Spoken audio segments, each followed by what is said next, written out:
Hello and welcome to the exam ready. दोस्तों, पिछले video में जो मैंने वीडियो अपलोड किया था उसके कमेंट सेक्शन में कई सारे लोगों ने ये पूछा था कि जो जीए का प्रिपरेशन कैसे किया जाए, general awareness and financial awareness का बैंकिंग एग्ज़ाम्स में, जिससे कि ज़्यादा से ज़्यादा स्कोर हो सके। तो ये जो वीडियो है मैंने उसी के लिए बनाया है कि जितनी मेरी समझ है कि आप कैसे तैयारी कर सकते हैं जीए का ज़्यादा से ज़्यादा नंबर गेन करने के लिए, जो मैं मेरा एक्सपीरियंस है वो मैं आपके साथ शेयर करूँगा। तो अगर आप चैनल पर नए हैं या अभी तक अपने चैनल को सब्सक्राइब नहीं किया तो चैनल को सब्सक्राइब कर लें और बेल आइकन को भी दबा लें। तो चलिए देखते हैं कि हम लोग बैंकिंग एग्ज़ाम्स में जनरल अवेयरनेस और फाइनेंशियल अवेयरनेस की प्रिपरेशन कैसे कर सकते हैं। तो पहले तो हम लोग ये देख लेते हैं कि जो जनरल अवेयरनेस पूछा जाता है उसमें वो क्या क्या होता है, उसमें कितने पार्ट होते हैं और मतलब क्या उसकी सिलेबस होती है। एक छोटा सा ओवरव्यू ये देख लेते हैं हम लोग। तो जो जनरल अवेयरनेस में जो पूछा जाता है वो है कि उसमें करंट अफेयर्स पूछा जाता है, और करंट अफेयर्स में जो है बैंकिंग करंट अफेयर्स को ज़्यादा वेटेज रहता है, स्पेशल प्रेफरेंस रहता है बैंकिंग करंट अफेयर्स को। फिर ये स्टैटिक जनरल नॉलेज पूछा जाता है, जैसे कि आपका डैम्स हो गए, नेशनल पार्क्स हो गया, और ये आपका वाइल्ड लाइफ सेंचुरी हो गई, आपके एयरपोर्ट्स हो गए, कोई डांस फॉर्म हो गया, इस टाइप के, या फिर कैपिटल करेंसी हो गया। तो इस टाइप के जो भी मतलब स्टैटिक पार्ट होते हैं जीके के वो भी पूछे जाते हैं। और तीसरी जो पार्ट है, जो इम्पोर्टेंट पार्ट है वो है स्टैटिक बैंकिंग अवेयरनेस। तो जो बैंकिंग अवेयरनेस के बारे में जो भी नॉलेज होती है, जो बैंकिंग अवेयरनेस की चीज़ें होती हैं, वो भी पूछा जाता है इसमें। तो जैसे स्टैटिक बैंकिंग अवेयरनेस, जैसे आरबीआई के फंक्शंस के बारे में पूछ लिया, आपके जो भी जो बैंक्स के रूल होते हैं, जैसे types of checks, types of accounts, इतने जो भी सारी चीज़ें स्टैटिक टाइप की होती हैं, ये सब सारी चीज़ें जो पूछी जाती हैं वो स्टैटिक बैंकिंग अवेयरनेस में होती है, पूछी जाती हैं। अगर आप लोग कहेंगे तो मैं इन जो तीनों हैं इन लोगों का डिटेल में जो सिलेबस होता है उसके लिए भी एक वीडियो बना दूंगा। लेकिन अभी आप ये शॉर्ट में ये समझ लीजिए कि ये जो तीन होते हैं ये जनरल और फाइनेंशियल अवेयरनेस का जो पोर्शन होता है, जो पेपर होता है, वो इसमें ये जो तीन पार्ट हैं ये मेन होते हैं। और दूसरी बात क्या है कि दोस्तों, जो पिछले ईयर्स के ट्रेंड रहे हैं, लास्ट ईयर्स के, तो उसमें जो ज़्यादातर पार्ट्स होता है वो करंट अफेयर्स का और करंट बैंकिंग अवेयरनेस का जो है पार्ट होता है, पूछा जाता है। लेकिन अभी 2020 में, 2020-21 में जो मेंस हुए हैं उनमें कई एग्जामों में ऐसा देखने को मिला है कि कई एग्जाम्स में जो है स्टैटिक पार्ट ज़्यादा पूछ लेता था, या स्टैटिक बैंकिंग अवेयरनेस पूछ लेता था ज़्यादा।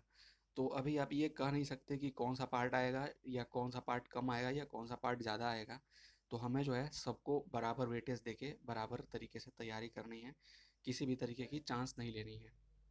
तो अब देखते हैं कि हम लोग टिप्स क्या है इसके प्रिपेयर करने के लिए। तो ज़्यादा कोई मुश्किल नहीं है दोस्तों। पहली पहली बात तो ये है कि आपको कोई ना कोई दो सोर्स जो है फॉलो करना पड़ेगा। एटलीस्ट टू सोर्स आपको फॉलो करना पड़ेगा। दो से ज़्यादा भी करना नहीं है और दो से कम भी नहीं करना है। ज़्यादा ये नहीं, कोई दो सोर्स फॉलो कीजिए। और आप लोग इस ट्रैप में मत पड़िए कि ये सोर्स अच्छा है वो सोर्स ख़राब है। कोई भी सोर्स अच्छा या ख़राब नहीं होता। वो डिपेंड करता है कि आप उसके प्रति कितने, आपकी कंटिन्यूटी कैसी है, मतलब आप कितने कंटिन्यूअस पढ़ते हैं, और जो डेली पढ़ते हैं और डेली क्विज करते हैं और डेली जो है रिवीजन करते हैं, इस पे डिपेंड करता है, सोर्स पे डिपेंड नहीं करता। तो इसके अलावा जो सोर्स, वैसे मैं किसी का मतलब एडवर्टाइजमेंट नहीं कर रहा हूँ, लेकिन मुझे जो सोर्स अच्छे लगते हैं वो भी मैं आपको सजेस्ट कर दूंगा कि मेरे हिसाब से कौन से दो सोर्स हो सकते हैं। वो भी आप लोग देख सकते हैं, या फिर जो भी दो सोर्स आपको अच्छा लगे वो भी काफ़ी अच्छा है। बस आप दो सोर्स फॉलो कीजिए कम से कम। फिर क्या है कि आपको जो है ये करंट अफेयर्स या फिर जीए जो है ये एक दिन का है या एग्ज़ाम से 10 दिन पहले का, ये नहीं होता है। वो जो होता है फिर आपको काफ़ी प्रॉब्लम होती है 10 दिन की तैयारी करने में, कि आप सोच रहे हैं कि सारे कुछ पढ़ लें, कुछ समझ में नहीं आता, कुछ याद नहीं होता, सब भूल जाता है। तो उससे अच्छा है कि आप पहले से ही डेली करंट अफेयर्स आप तैयार करते चलें। 15 मिनट, 20 मिनट, ज़्यादा से ज़्यादा आधा घंटा आप टाइम दीजिए। उसमें आपका डेली करंट अफेयर्स जो है कवर हो जाएगा। और मेरे हिसाब से अगर आप डेली करंट अफेयर्स जो कर रहे हैं वो कोई पीडीएफ सोर्स या किसी वेबसाइट से पढ़ने की बजाय कोई वीडियो सोर्स आप प्रीफर कर सकते हैं मेरे हिसाब से। बाकी जो भी जिसमें भी आप कंफर्टेबल हो वो आप काम कर सकते हैं, लेकिन मेरे हिसाब से आप जो डेली करंट अफेयर्स के लिए कोई वीडियो सोर्स ही फॉलो कीजिए, क्योंकि जो वीडियो के थ्रू जो चीज़ें होती है वो सीधा सीधा दिमाग में जाती हैं और ज़्यादा दिन तक ज़्यादा देर तक याद रहती हैं। तो ये हो गया आपका। फिर ये है कि try to make your own notes. और आप जो डेली वीडियो आप देखेंगे डेली करंट अफेयर्स का, उसके साथ साथ आप अपने हाथ का हैंड रिटन नोट्स भी आप बनाते चलें, तो वो भी आपके लिए एट द एंड काफ़ी फायदेमंद होगा और काफ़ी बोझ भी नहीं लगेगा, क्योंकि आप रोज़ थोड़ा थोड़ा करंट अफेयर्स लिखते चलेंगे डेली का, तो एक दिन में आपको नोट्स बनाने का या फिर ऐसी चीज़ों का कोई परेशानी बाद में नहीं आएगी। आपके पास बल्क में नोट रहेंगे जब एग्ज़ाम के डेट तक, आपके अपने हैंड रिटन रहेंगे, काफ़ी अच्छे रहेंगे, अच्छे से आप उनको समझ पाएंगे और अच्छे से मेमोराइज भी हो जाएगा। तो आप अपने नोट्स भी बनाते चलें अगर आपसे पॉसिबल है तो। फिर ये है कि आप जो है डेली या वीकली डेली क्विज करें तो काफ़ी अच्छा है, बहुत अच्छा है, बेस्ट है वो।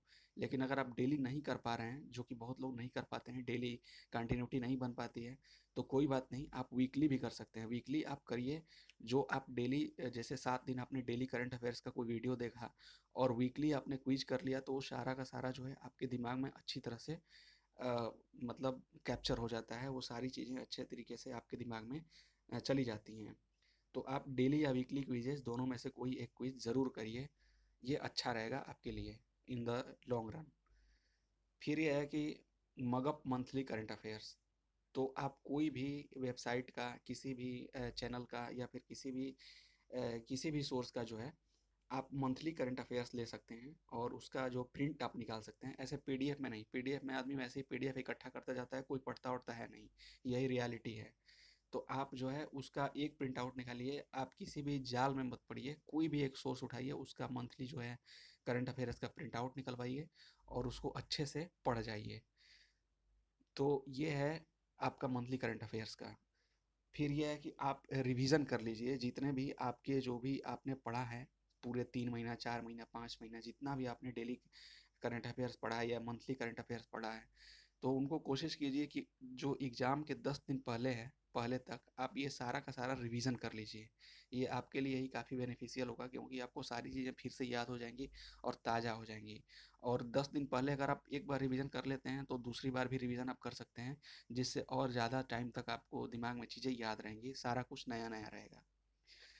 तो ये है कि आप, और एक और चीज़, आप एग्ज़ाम में जो ज़्यादा मार्क्स स्कोर करने के लिए ये भी एक टिप्स है कि आप जो है कोई भी गेस मत करिए कि ये जो है ये लग रहा है तो इसको पॉइंट कर देते हैं, टिक कर देते हैं, ऐसा आप काम मत करिए।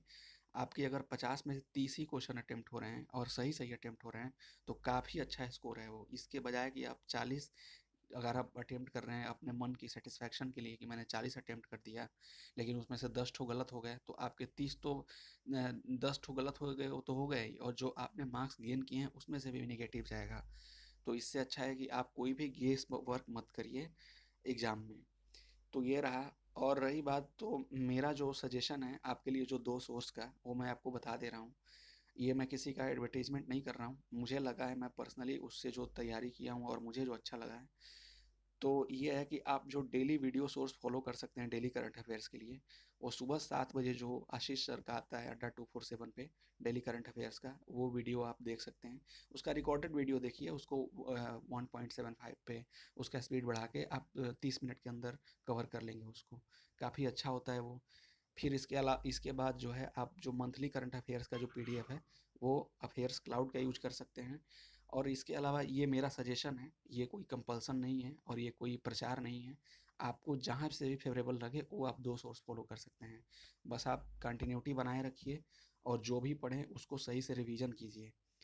यही इसका मतलब फैक्टर है कि आप कैसे अच्छा स्कोर कर सकते हैं जीए में। एक तो आप डेली करंट अफेयर्स पढ़िए, क्विज लगाइए और कंटिन्यूटी बनाए रखिए। ये नहीं कि आज 2 दिन करंट अफेयर्स 3 दिन पढ़ा और फिर 5 दिन छोड़ दिया, तो फिर वैसे बहुत दिक्कत हो जाएगी बाद में। तो आप डेली करंट अफेयर्स पढ़िए, उसका किसी भी वेबसाइट से मंथली उसका करंट अफेयर्स लेकर उसको मगअप कर लीजिए और क्विज लगाते रहिए। और एग्ज़ाम से 10 दिन पहले रिवीजन कर लीजिए। और एग्ज़ाम टाइम में कोई भी गेस वर्क मत कीजिए, आपको मैं गारंटी दे रहा हूँ कि आप 30+ को स्कोर ईजिली करेंगे, इवन 40 भी कर सकते हैं। तो यही रहा आज की वीडियो का अंत। अगर आपको वीडियो अच्छा लगा हो तो वीडियो को लाइक कीजिए, शेयर कीजिए और चैनल को सब्सक्राइब कीजिए। और भी कोई डाउट हो आपको तो आप कमेंट सेक्शन में मैसेज करके पूछ सकते हैं। ये मेरा चैनल भले ही छोटा है, लेकिन मैं कोशिश करूँगा कि जितनी मेरी एक्सपीरियंस है वो मैं आप लोगों के साथ शेयर करूँ। तो आप लोग भी मुझे सपोर्ट कीजिए, सब्सक्राइब कीजिए। Thank you very much.